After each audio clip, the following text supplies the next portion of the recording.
Hi friends, എല്ലാവർക്കും drop shipping സീരീസിന്റെ മൂന്നാമത്തെ വീഡിയോയിലേക്ക് സ്വാഗതം. അപ്പോൾ ഇന്നത്തെ വീഡിയോയിൽ നമ്മൾ ഡിസ്കസ് ചെയ്യാൻ വേണ്ടി പോകുന്നത് എങ്ങനെ ഒരു സപ്ലയറെ കണ്ടെത്തുക എന്നുള്ളതാണ്. ഇപ്പോൾ കഴിഞ്ഞ വീഡിയോയിൽ നമ്മൾ ഓൾറെഡി ഡിസ്കസ് ചെയ്തു എങ്ങനെ ഒരു പ്രൊഡക്റ്റ് കണ്ടുപിടിക്കുക എന്നുള്ളത് കഴിഞ്ഞ വീഡിയോയിൽ നമ്മൾ ഡിസ്കസ് ചെയ്തു. അപ്പോൾ അത് കാണാത്തവർ അത് പോയി കാണുക. നമ്മളിതൊരു സീരിയസ് ആയിട്ട് ഡ്രോപ്പ് ഷിപ്പിംഗ് ഫുൾ വീഡിയോസ് ചെയ്യാൻ വേണ്ടി പോവുകയാണ്. അപ്പോൾ ഇത് മൂന്നാമത്തെ വീഡിയോ ആണ്. അപ്പോൾ നമ്മൾ ഈ വീഡിയോയിൽ ഡിസ്കസ് ചെയ്യുന്നത് സപ്ലയേഴ്സിനെ എങ്ങനെ കണ്ടുപിടിക്കുക എന്നുള്ളതാണ്. അപ്പോൾ സപ്ലയേഴ്സ് എന്ന് പറഞ്ഞാൽ പണ്ടത്തെ പോലെയല്ല, ഇന്നിപ്പോൾ നമുക്ക് ഓൺലൈനിൽ കൂടെ സപ്ലയേഴ്സിനെ കണ്ടുപിടിക്കാം, അല്ല ഓഫ്ലൈനിൽ കൂടെ കണ്ടുപിടിക്കാം. അതൊക്കെ നമ്മുടെ ഇഷ്ടമാണ്. എങ്ങനെ കണ്ടുപിടിക്കണം എന്നുള്ളത് നമ്മുടെ ഇഷ്ടമാണ്. അപ്പോൾ ഇന്ന് നമുക്ക് ശരിക്കും പറഞ്ഞു കഴിഞ്ഞാൽ നമുക്ക് ഫസ്റ്റ് ഓപ്ഷൻ എന്ന് പറയുന്നത് നമുക്ക് ഓഫ്ലൈനായിട്ട് കണ്ടുപിടിക്കാനായിട്ട് നമുക്ക് ട്രൈ ചെയ്ത് നോക്കാം. ലൈക്ക് ഓഫ്ലൈൻ എന്ന് പറയുമ്പോഴത്തേക്ക് നമുക്ക് നമ്മുടെ നാട്ടിലുള്ള ലോക്കൽ സപ്ലയേഴ്സ് ഒക്കെ ഉണ്ടല്ലോ, ലൈക്ക് ലോക്കലായിട്ട് മാനുഫാക്ചർ ചെയ്യുന്ന യൂണിറ്റുകളൊക്കെ ഉണ്ടാവും, അല്ലെങ്കിൽ ലോക്കൽ ഹോൾസെയിലേഴ്സ് ഉണ്ടാവും. ഇവരെയൊക്കെ വേണമെന്നുണ്ടെങ്കിൽ നമുക്ക് ഡയറക്റ്റ് പോയി അപ്രോച്ച് ചെയ്തിട്ട് നമുക്ക് അവരോട്ടൊരു ടൈപ്പിൽ എത്താവുന്നതാണ്. അപ്പോൾ അതാണ് ഒരു മെത്തേഡ്. ശരിക്കും പറഞ്ഞാൽ പ്രൊഡക്ട്സ് ചൂസ് ചെയ്യാൻ വേണ്ടിയിട്ടുള്ള ഒരു മെത്തേഡ് എന്ന് പറയുന്നത് അതാണ്. അപ്പോൾ അങ്ങനെ നമുക്കൊരു സപ്ലയറിനെ സെറ്റ് ചെയ്ത് വെക്കാവുന്നതാണ്.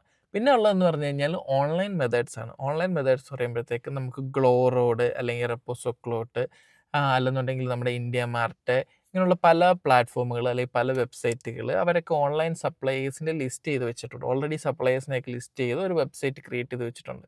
അപ്പോൾ അതിൽ ഓൾറെഡി പ്രൊഡക്ട്സ് കാര്യങ്ങളൊക്കെ ഉണ്ടാവും, പ്രൊഡക്ട്സിന് റിവ്യൂസ് ഉണ്ടാവും, പ്രൊഡക്റ്റിനെ കുറിച്ചുള്ള എൻഡ് ടു എൻഡ് ഡീറ്റെയിൽസ് ഇവരുടെയൊക്കെ വെബ്സൈറ്റുകളിൽ ഉണ്ടാവും. അപ്പോൾ ഇവരുടെയൊക്കെ വെബ്സൈറ്റിൽ നമുക്ക് ഓൺലൈൻ രജിസ്റ്റർ ചെയ്തിട്ട് അങ്ങനെ വേണമെന്നുണ്ടെങ്കിൽ നമുക്ക് ചൂസ് ചെയ്യാവുന്നതാണ്. ഇപ്പോൾ ഓൺലൈൻ മെത്തേഡ്സ് എന്ന് പറയുന്നത് അതൊക്കെയാണ്. അപ്പോൾ ഓൺലൈനിൽ നമ്മൾ ചെയ്യുമ്പോഴത്തേക്കും നമ്മൾ ഒന്നും പ്രത്യേകിച്ചൊന്നും അറിയേണ്ട ആവശ്യമില്ല. കാര്യം എന്താണെന്ന് വെച്ച് കഴിഞ്ഞാൽ ചില പ്ലാറ്റ്ഫോമുകളിൽ ലൈക്ക് ഈ നമ്മുടെ റെപ്പോസോ ക്ലോട്ട് പോലുള്ള പ്ലാറ്റ്ഫോമുകൾ എന്ന് പറയുന്നത് ഫുള്ള് കാര്യങ്ങൾ, അത് ഓർഡർ എടുക്കുക, ഓർഡർ നമ്മൾ അവർക്ക് കൊടുക്കുക എന്നുള്ളത് മാത്രമേ ഉള്ളൂ. ബാക്കി ഫുള്ള് കാര്യങ്ങൾ ചെയ്യുന്നത് അവർ തന്നെയാണ്. ഷിപ്പിംഗ് ആണെങ്കിലും എല്ലാ കാര്യങ്ങളും നമ്മളൊന്നും അറിയേണ്ട കാര്യമില്ല, എല്ലാം അവർ തന്നെയാണ് ഡീൽ ചെയ്യുന്നത്. അപ്പോൾ ഇങ്ങനെ നമുക്ക് ആ ഒരു ഓൺലൈൻ മെത്തേഡ് ചൂസ് ചെയ്യുമ്പോഴത്തേക്ക് നമുക്ക് പ്രത്യേകിച്ച് വർക്കുകളൊന്നും വരണില്ല. ലൈക്ക് നമ്മൾ ഓർഡർ എടുക്കുക, ഓർഡർ കൊടുക്കുക എന്നുള്ളത് മാത്രമേ വരുന്നുള്ളൂ. പിന്നെ ഓർഡർ ഡെലിവർ ചെയ്തതിന് ശേഷമായിരിക്കും നമുക്ക് എന്തെങ്കിലും കസ്റ്റമർ സപ്പോർട്ട് അങ്ങനെയുള്ള കാര്യങ്ങളൊക്കെ നമ്മൾ ഡീൽ ചെയ്യേണ്ടതായിട്ട് വരുന്നത്. അല്ലാതെ ഇൻ ബിറ്റ്വീൻ നമുക്ക് വലിയ വർക്കുകൾ കാര്യങ്ങളൊന്നും വരണില്ല. പക്ഷേ ഒരു ലോക്കൽ മാനുഫാക്ചറർ അങ്ങനെ അല്ലെങ്കിൽ ഒരു ലോക്കൽ ഒരു സപ്ലയറെ കണ്ടുപിടിക്കുമ്പോഴത്തേക്കും നമുക്ക് എന്താണ് പ്രശ്നം വരുന്നതെന്ന് വെച്ച് കഴിഞ്ഞാൽ എൻഡ് ടു എൻഡ് പ്രോസസ്സ് നമ്മൾ തന്നെ ചെയ്യണം. ലൈക്ക് ഓർഡർ എടുക്കുന്നു, അവിടെ പോയി ഓർഡർ കളക്ട് ചെയ്യുന്നു, അത് ഷിപ്പ് ചെയ്യുന്നു, എല്ലാ കാര്യങ്ങളും നമ്മൾ തന്നെ ചെയ്യണം. പക്ഷെ അങ്ങനെ ചെയ്യുന്നതുകൊണ്ടൊരു ഉപകാരമുണ്ട്. കാരണം നമുക്കൊരു പ്രൊഡക്റ്റിൻ്റെ ക്വാളിറ്റി കാര്യങ്ങളെല്ലാം നമുക്ക് നേരിട്ട് കണ്ട് മനസ്സിലാക്കി നമുക്കത് കസ്റ്റമർക്ക് എത്തിച്ചു കൊടുക്കാൻ വേണ്ടി സാധിക്കും. മറ്റേതെന്ന് പറയുമ്പോഴത്തെ ഓൺലൈൻ എന്ന് പറയുമ്പോൾ നമുക്കറിയില്ല, കസ്റ്റമറുടെ അടുത്ത് പ്രൊഡക്റ്റ് എത്തിക്കഴിയുമ്പോൾ മാത്രമേ അറിയുള്ളൂ പ്രൊഡക്റ്റ് എങ്ങനെയാണ് കിട്ടിയത്, എന്താണ് പ്രൊഡക്റ്റിൻ്റെ സിറ്റുവേഷൻ എന്നുള്ളതൊക്കെ കസ്റ്റമറുടെ അടുത്ത് എത്തിക്കഴിയുമ്പോൾ മാത്രമേ അറിയുള്ളൂ.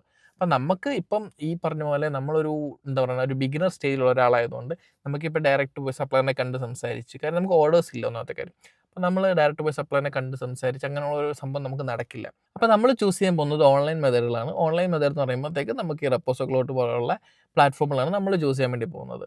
അപ്പോൾ ഇങ്ങനെയുള്ള പ്ലാറ്റ്ഫോമുകൾ ചൂസ് ചെയ്യുമ്പോഴത്തേക്കും നമ്മൾ, അല്ലെങ്കിൽ ഇങ്ങനെയുള്ള പ്ലാറ്റ്ഫോമുകളിൽ ഒരു സപ്ലയേഴ്സിനെ ചൂസ് ചെയ്യുമ്പോഴത്തേക്കും നമ്മൾ എപ്പോഴും സപ്ലയേഴ്സിൻ്റെ റിവ്യൂ കാര്യങ്ങളൊക്കെ നോക്കുക. അതുപോലെ തന്നെ ചിലപ്പോൾ നമുക്കിപ്പോൾ ഒരു പ്രൊഡക്റ്റ് ലിസ്റ്റ് ചെയ്യുന്നതിന് മുമ്പ് ചിലപ്പോൾ നമുക്ക് ആ പ്രൊഡക്റ്റ് മേടിച്ച് നോക്കാം. ലൈക്ക് ഇപ്പോൾ ഞാൻ എൻ്റെ ഒരു പ്രൊഡക്റ്റ് സെല് ചെയ്യണമെന്നുണ്ടെങ്കിൽ, എൻ്റെ സൈറ്റിൽ കൂടെ ഒരു പ്രൊഡക്റ്റ് സെല് ചെയ്യണമെന്നുണ്ടെങ്കിൽ ഞാനൊരു പ്രൊഡക്റ്റ് മേടിക്കും. ആ പ്രൊഡക്റ്റ് മേടിച്ച് ആ പ്രൊഡക്റ്റിൻ്റെ ക്വാളിറ്റി ടെസ്റ്റ് ചെയ്തതിന് ശേഷം ചിലപ്പോൾ ഞാൻ ആ പറഞ്ഞ പോലെ ആ പ്രൊഡക്റ്റിൻ്റെ സൈറ്റിൽ ലിസ്റ്റ് ചെയ്യുള്ളൂ. കാര്യം എനിക്കൊരു വിശ്വാസം വേണം ഞാൻ സെല് ചെയ്യുന്ന പ്രൊഡക്റ്റ് നല്ലതാണ് എന്നുള്ളത്. കാര്യം നമുക്ക് ആൾക്കാരെ പറ്റിക്കേണ്ട ആവശ്യമില്ലല്ലോ. അപ്പോൾ നമ്മൾ സെല് ചെയ്യുന്ന പ്രൊഡക്റ്റ് കറക്റ്റ്, അതായത് നല്ല ക്വാളിറ്റി ഉള്ള സാധനമാണെന്നാണ് നമുക്ക് അറിയണമെന്നുണ്ടെങ്കിൽ, നമുക്ക് വേണമെന്നുണ്ടെങ്കിൽ നമുക്ക് പ്രൊഡക്റ്റ് പർച്ചേസ് ചെയ്യാവുന്നതാണ്. പർച്ചേസ് ചെയ്ത് നമുക്ക് അതെല്ലാം ടെസ്റ്റ് ചെയ്ത് നോക്കിയതിന് ശേഷം മാത്രം നമ്മൾ സപ്ലയറെ സെലക്ട് ചെയ്യാം. പിന്നെ നമുക്കൊരു മെത്തേഡുള്ള, ശരിക്കും പറഞ്ഞു കഴിഞ്ഞാൽ നമ്മൾ ആമസോണിലും ഫ്ലിപ്കാർട്ടിലും ഒക്കെ ഭയങ്കര ഹൈ റേറ്റഡ് ആയിട്ടുള്ള സപ്ലയേഴ്സ് ഒക്കെ ഉണ്ടാകും. അവരെയൊക്കെ നമുക്ക് അവിടെ നോക്കിയിട്ട്, അല്ലെങ്കിൽ ആമസോണിലോ അല്ലെങ്കിൽ ഫ്ലിപ്കാർട്ടിലോ നോക്കിയിട്ട് അവരെയൊക്കെ കോൺടാക്റ്റുകൾ നമുക്ക് നെറ്റിൽ തപ്പിക്കഴിഞ്ഞാൽ കിട്ടും. അതൊക്കെ എടുത്തിട്ട് അവരെ കോൺടാക്ട് ചെയ്ത് കഴിഞ്ഞാൽ നമുക്ക് അവരുടെ അടുത്തുനിന്ന് വേണമെന്നുണ്ടെങ്കിലും പ്രൊഡക്ട്സ് നമുക്ക് കളക്ട് ചെയ്യാവുന്നതാണ്. അപ്പോൾ നമ്മൾ ഇപ്പം ഈ ഒരു ഡ്രോപ്പ് ഷിപ്പിംഗ് സീരീസ് ചെയ്യാനായിട്ട് ഉദ്ദേശിക്കുന്നത് ഈ പറഞ്ഞ പോലെ ഓൺലൈൻ പ്ലാറ്റ്ഫോം യൂസ് ചെയ്തിട്ടാണ്. ഓൺലൈനിൽ നമ്മൾ റെപ്പോസോ ക്ലോട്ടോ അല്ലെങ്കിൽ റോഡോ ഇങ്ങനെയുള്ള പ്ലാറ്റ്ഫോമുകൾ യൂസ് ചെയ്തിട്ടാണ് നമ്മൾ നമ്മുടെ ഡ്രോപ്പ് ഷിപ്പിംഗ് സ്റ്റോർ ഡെവലപ്പ് ചെയ്യാൻ വേണ്ടി പോകുന്നത്. അപ്പോൾ വൺസ് നമ്മൾ എസ്റ്റാബ്ലിഷ് ആയി നല്ല ഓർഡേഴ്സ് കാര്യങ്ങളൊക്കെ കിട്ടിയതിന് ശേഷം നമുക്കൊരു ഓഫ്ലൈൻ സപ്ലയറിനെ, അല്ലെങ്കിൽ ഇന്ത്യ മാർട്ട് പോലുള്ള വലിയ വലിയ ഒരു സപ്ലയർ ബേസ് ഉള്ള പ്ലാറ്റ്ഫോമുകളെ നമുക്ക് അപ്രോച്ച് ചെയ്യാവുന്നതാണ്. അപ്പം അങ്ങനെയൊക്കെ വരുമ്പോഴത്തേക്ക് നമുക്ക് നല്ല ഓർഡേഴ്സ് കാര്യങ്ങളൊക്കെ വരുന്ന സമയത്തൊക്കെ നമുക്ക് ശരിക്കും പറഞ്ഞാൽ നമ്മുടെ സപ്ലയറുമായിട്ട് നമുക്കൊരു ബാർഗെയിനിങ് ഒക്കെ നടക്കും. കാരണം നമുക്ക് പ്രൈസിൽ ബാർഗെയിൻ ചെയ്യാൻ പറ്റും. അതുപോലെ തന്നെ നല്ല ഓർഡർ കാര്യങ്ങളൊക്കെ ഉണ്ടെന്നുണ്ടെങ്കിൽ നമുക്ക് പേഴ്സണൽ ബ്രാൻഡിങ്, അതായത് നമ്മുടെ പ്രൊഡക്റ്റിന് ബ്രാൻഡിങ് വരെ ചെയ്തു തരാൻ വേണ്ടി നമുക്ക് ആവശ്യപ്പെടാൻ വേണ്ടി പറ്റും. കാരണം നമ്മുടെ ലേബലിങ്ങിൽ നമ്മുടെ പ്രൊഡക്റ്റ് തരണം എന്നൊക്കെ പറഞ്ഞു കഴിഞ്ഞാൽ നമ്മുടെ സപ്ലൈസ് ചെയ്തു തരും. അപ്പോൾ ഇങ്ങനെയൊക്കെയാണ് നമ്മൾ ശരിക്കും പറഞ്ഞു കഴിഞ്ഞാൽ സപ്ലയറിനെ ചൂസ് ചെയ്യുന്നത്. അപ്പം നിങ്ങൾ എങ്ങനെ വേണമെന്നുള്ളത് നിങ്ങൾ തീരുമാനിക്കുക. നിങ്ങൾ പ്രൊഡക്റ്റ് എന്താ നിങ്ങൾ ഡിസൈഡ് ചെയ്യുക. നിങ്ങൾക്ക് പ്രൊഡക്റ്റ് നിങ്ങളുടെ ലോക്കലിൽ നിന്ന് സോഴ്സ് ചെയ്യാൻ പറ്റുന്നുണ്ടെങ്കിൽ അങ്ങനെ ശ്രമിക്കുക.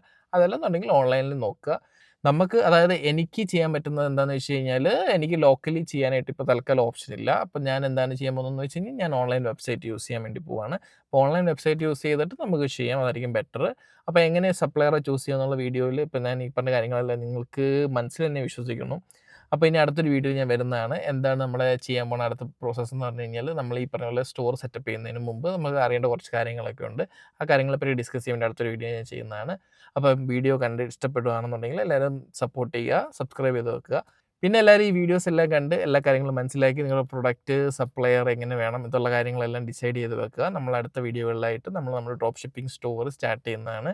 അപ്പോൾ എല്ലാവരും വീഡിയോ കണ്ടതിന് താങ്ക് യു. ബൈ.